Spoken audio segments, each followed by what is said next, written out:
Hey guys, welcome back to Let's Play Chrono Trigger. Last time we faced off against the man who now leads my party. Then after facing off against him, we went back in time. This time, we declined to fight him. And in doing so, Magus joined our party. This time, with access to a flying time machine now, we have a full airship to give us access to pretty much anywhere we could possibly want to go in any time. First place we need to go, though, is the end of time. At the end of time, disembark, we put some of the information we learned to use.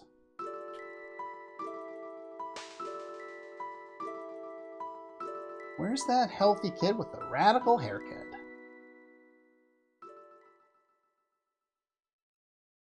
This is terrible news. Nothing to give you but a song. It's called Memories of Chrono. It's odd that on the official soundtrack they've translated this as a different song, but this is actually Marley's theme. Wish I could lend a hand. We're looking for the Guru of Time. Guru of Time, eh? I've heard of him, of course. What do you want with him? He knows how to bring Chrono back. To bring back lost loved ones. What everyone wants. Chrono must be proud to have friends like you. No matter which direction you choose to exit, he has something else to say. Here, take this with you. An egg? Is it hard-boiled or 3-minute? You bring Ayla along, she will say, "Yummy egg for Ayla eat," and I crack up every time I see it. Let us call that the Chrono Trigger. It is pure potential. You remember we spoke with someone in Zeal who said that Gaspar was working on a time egg or a Chrono Trigger, or something like that. Well, he was indeed. By unleashing a specific course of events can have a powerful effect on time. Ask the one who made the epoch, your Wings of Time, how to hatch it. Like any egg, it represents a possibility. It may or may not hatch. But the Chrono Trigger gives you the potential to get your friend back. The egg will have an effect equal to the effort you put into your search. No more and no less. Don't forget that. As long as you keep Chrono in your heart, the day you were dreaming of shall arrive. I get it. It's you, isn't it? Wait a sec. You are Gaspar? Well, I believe that's what they used to call me. Ages ago. Got 1C trigger due to character limitations. Pure potential, yeah. Gives you the potential. You gonna do your other spiel? Or not? You're not gonna do that yet. Okay. Now, before we do anything else, I'm gonna reset up my party and prepare. Because, well, let's show you something here. Now that we don't have Chrono in the party anymore, Specchio's form is determined by the party leaders at max level, or, well, their current level. So yeah, that's a really powerful form. If we put someone in front who isn't that high a level, we can fight its weaker form. So I'm going to get the right party together, and we're going to face off against that form of Specchio. Okay, I came here to learn a couple of things because this party hasn't been together very often, so I wanted to learn some double text between them. While we're here, I think we'll learn a couple other ones, so I'm going to switch in some other parties. And here we learn Doubleth Bomb, which is actually Double Bomb, but they typoed. Okay, we're back. Now, the party I've chosen involves Frog, and the reason for that is the Rune Blade gives him an additional 4 to magic, so we want that. Got a rainbow helm, blackmail, magic ring, give you as much magic as we can. The other way is you could give him a dash ring to give him more speed, but I don't think that's necessary because we have Marley to deliver some haste, which would be nice. In fact, I'm going to switch over the dash ring over to you, since you just had a speed belt on anyway. There's my dash ring. Let's give you a little more speed. You have the red mail, rainbow helm, and Luca has Tabin suit, mermaid cap, and speed belt as well. Might as well for you there. Another thing to do before moving on. Do I have enough? I only have the one speed tap, so I'm going to hold off for the moment, because I believe that's going to go on Luca, but I'm not entirely sure who I want to give it to yet.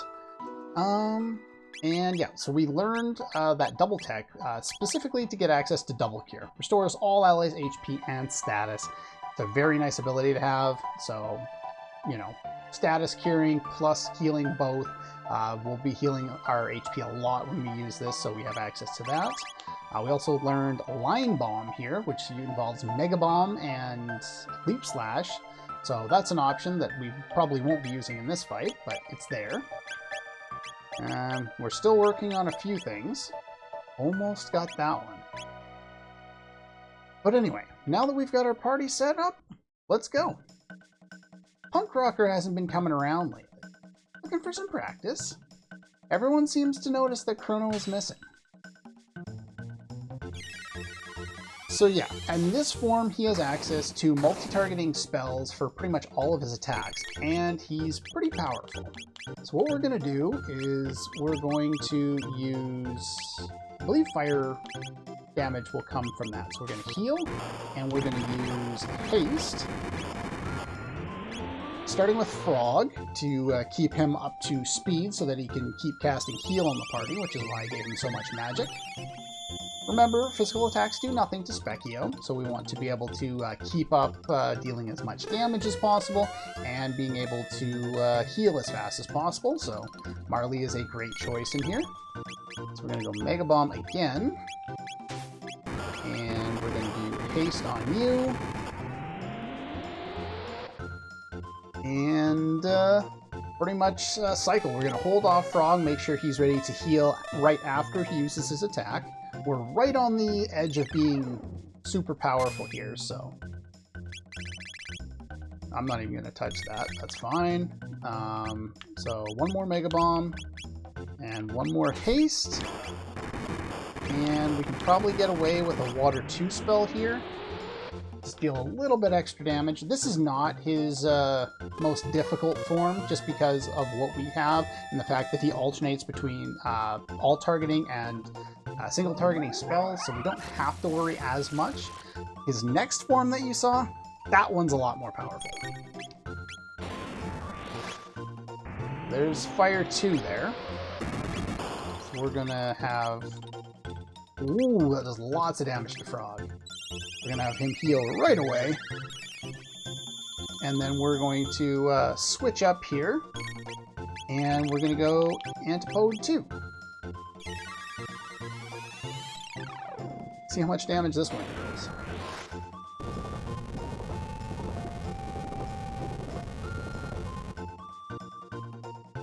Well, wow, that was fast. We're probably better off using more Mega Bombs there. That was most embarrassing. Don't make a habit of this. Here, this is for you. He tells me not to make a habit of it, but I do anyway. 5 full ethers and a magic tab. Sometimes I scare myself. Alright. Now, there's one other thing I want to demonstrate here. Well, a couple of things, really. Doesn't matter if he's here or not. My attention is focused elsewhere. Going my way? No. The weak always strive to be weaker. Magus, you're badass. Going my way? Yes. Now we've got a winning team.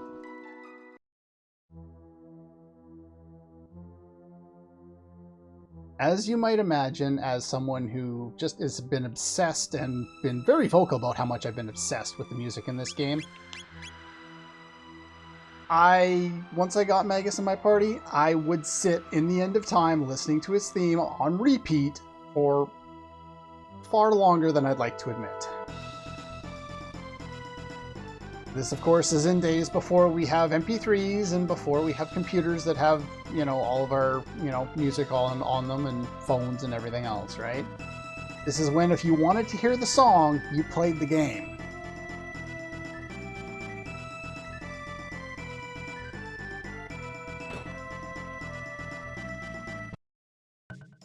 Hey, Punk Rocker hasn't been around.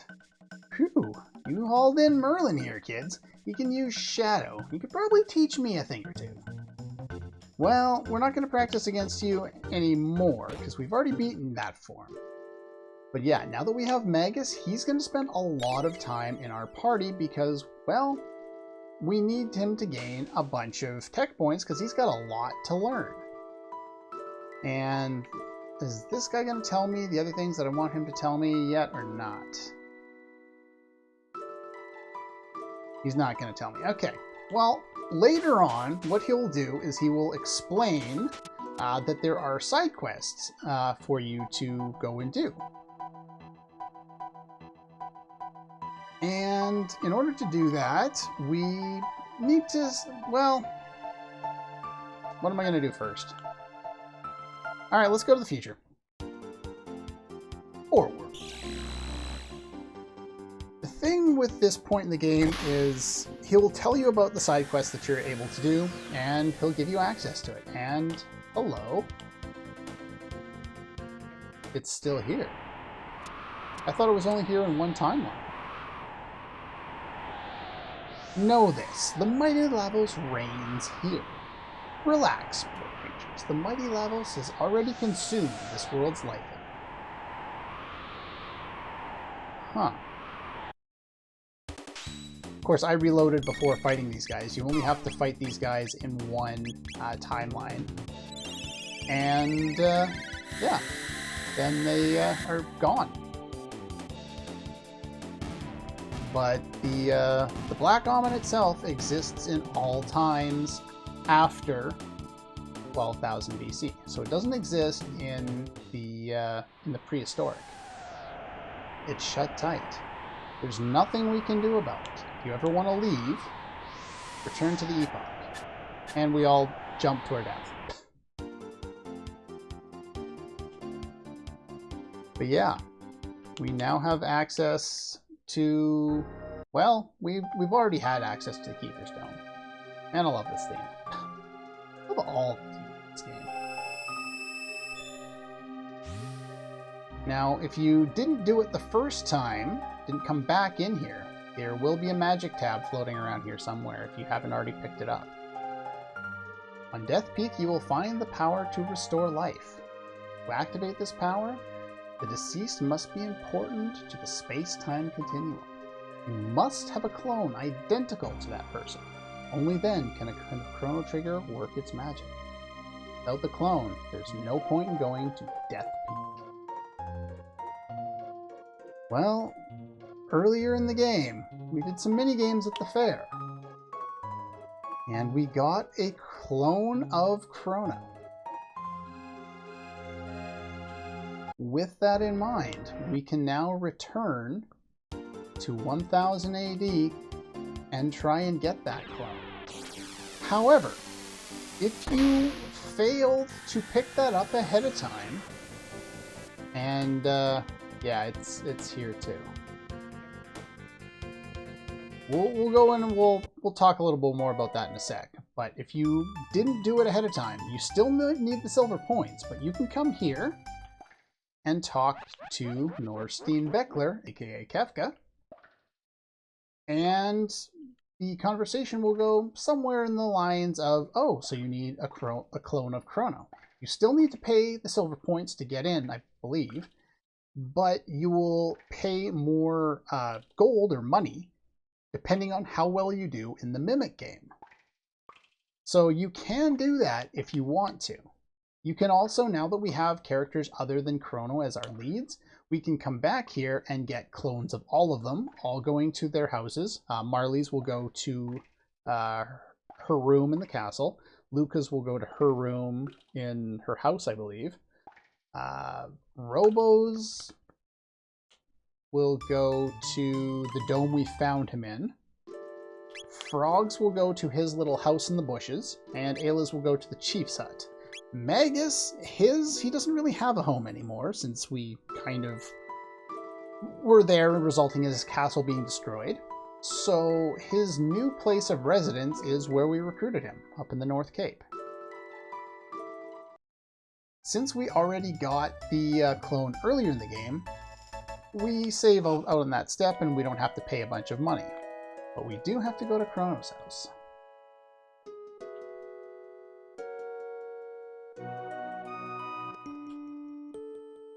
Is Chrono okay? Yeah, that's fine. I hope he's behaving. Tell him to be good, alright? Listen, I mean, we'd like to borrow this doll for a bit. Go right ahead, dear. You got the clone.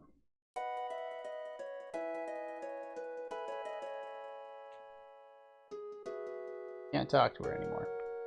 Stay out of trouble now. We picked that up and we can at any time go back and talk to that and deal with it. Try and get Chrono back. Is Chrono okay? We talked to some of the people around here. We'll notice that something's a little different. Used to be cathedral in the woods. Wonder what became of it. Can't remember if you said that before or not. Anyone gonna say something? Okay, never mind. The person that I was always thinking about that relays this information isn't relaying it right now, so we'll deal with that later.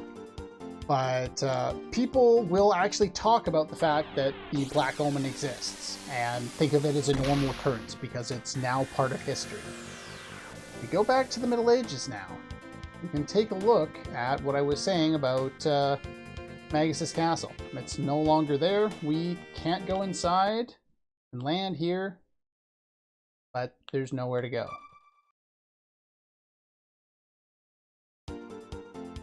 However, there are a number of other areas that we have gained access to. Take a look at the world map. There are side quests available to us all over the place, and we can do them in pretty much whatever order we want. The most important side quest we can do right now, as far as I'm aware, is seeing if we can save Chrono. Don't think you ever have to try and do that, but before we do anything else, I would like to come here. And I'm going to pull you out for you. Double check my equipment. Good enough. Ozzy's Fort. Come in. This is the great Ozzy's place. What the? Whoa! You're the great Magus. You're doing well, Ozzy. The nerve, deserting your fellow mystics to serve these humans. You're a traitor. You're not our king. Why did you desert us? I'm not gonna finish this quest now. Because, one, well, it's not the best time for it, and two, there's other things we could do. It's not the easiest thing, but it's definitely doable right now. I'll have you begging for mercy. Flee? Oh, look. I see where this is going.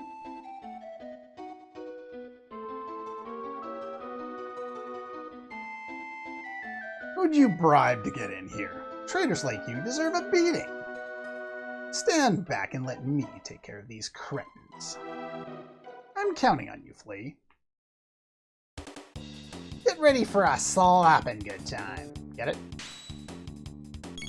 Game, must you do these things to me? First things first, I don't believe you can charm anything from you right now. And if you can, it's pointless. Yup. Hey, there's a critical by Magus. Not bad. Let's throw a Mega Bomb here. Mega Bomb is one of my favorite single techs to use in the game, just because it looks really cool and it's really powerful. And Rock Throw. Rock Throw is my favorite of her single techs to use offensively in most fights, just because of how much damage it does and how much MP it costs us. Gotta level up. Just you wait, we'll teach you a lesson. As you might imagine, there's not much to that fight. Kefka's back.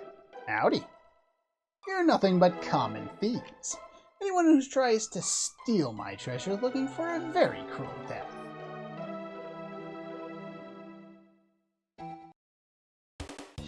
Well, we've seen this trope before. I guess we gotta fight these guys. Where's my menu?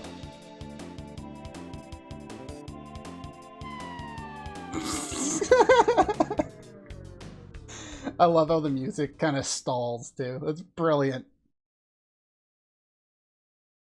Oz? Ozzy's in a pickle. I'm Pickle Rick! Out of here. I love it when Ozzy's in a pickle. Ozzy'd make a funny pickle. Oh, this game is ridiculous and I love it. You still haven't given up? How about a good thrashing? Slash?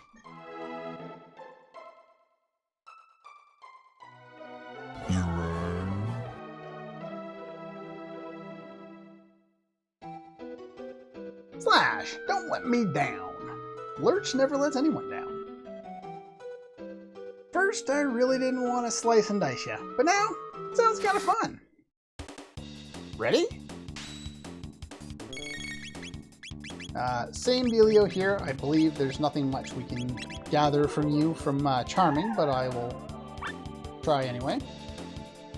There are a number of bosses where it'll do that and you just won't have an option. Let's try a double tech this time. See if we can show off something new that I haven't used before. Fire Whirl. I don't think we've actually shown this one off. Let's show it off. As you might imagine, a fire tornado, not too bad. They could have done more with the animation, but yeah, still pretty cool. Combines, of course, Tailspin and I think a basic fire spell. Ouch! As you might expect, next we're going to end up facing Ozzy here. Come on, sweethearts. I could get that. Nah, screw it. Don't you want the treasure? Probably filled with goodies. Looks like he's sweating up a storm trying to keep cranking that. Found the treasure. Oop. Oz? Ozzy stumped. Out of here. This video game is fantastic. Get a full ether. If you go up and try and get it, you don't die or anything. You just get it and take a bunch of damage. Now, don't ask me how I figured this out my first time, but I did. I was just digging around. Hey, wait, what? Whoa! Hidden treasure. Putting a magic tab. And the reason why I always do this first when I gain access to the airship. Doomsicle, Gloom Helm, and the Gloom Cape. These are Magus's ultimate gear in the entire game, which is why you don't need to worry about buying the Hurricane, and you don't need to worry about anything. Attack up when ally falls. The more he fights by himself, the more powerful he becomes. The Gloom Helm is more powerful, and it has the added benefit of protecting against all status. It is awesome. The Gloom Cape is just flat out better, and he no longer needs the amulet because he's protected against status anyway. So what we're going to do with you is, since he can't really do anything else right now, we're going to give him the Berserker. There's nothing else that he can really do because until he learns some more techs, he doesn't really need to use fire, ice, and lightning in a lot of battles. So I'm going to give him the Berserker for now until we learn Dark Bomb. Then we'll have a little more options with him, but I wanted to give him the most powerful weapon he could get so that he can do that. And that's as far as we're going to go in this area. Going any further results in a fight that's not a cakewalk, so we're going to skip that until later. We could do it now, but I wouldn't recommend it. We're just not properly set up for it right now. So that's my quick dip into there to grab that. You could do a number of other things to grab more powerful gear to make things easier going forward. But I think that's pretty much all I want to do right now. We got the clone. We got a little more powerful for Magus there, who's going to be in our party. And now we're going to return to the future. Because like I said, the most important quest that we could work on right now is seeing if we can save Chrono. In order to do that, we need to return to this room and talk to Balthazar in his new form. In Death Peak, you will find the power to restore life. But to activate this power, the deceased must be important to the space-time continuum. Must have a clone. Enough. Time has come for you to attempt Death Peak. It's the only chance you have of reviving your friend. The last program I've implanted in this creature's memory banks will help you up the mountain. Stand back.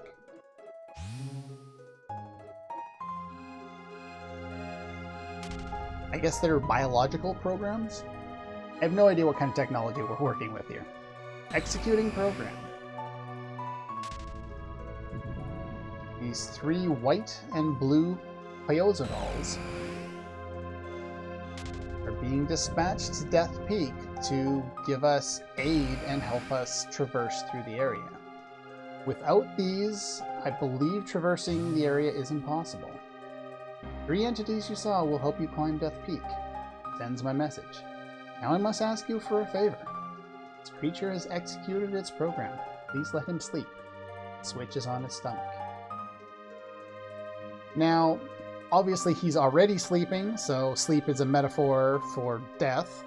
Basically, we are ending this creature's life. It seems to have some kind of very long lifespan, and, well, it's run out of, useful things to do, so all it's going to do is sleep. Why Balthazar had configured his memory into this creature and prolonged its life, presumably, to aid in giving us this information. When I was a kid, I never wanted to switch the creature off. I was always worried there would be something else that I could do with him. But now, knowing that there's nothing else we can do, we can be nice and let the creature rest eternally.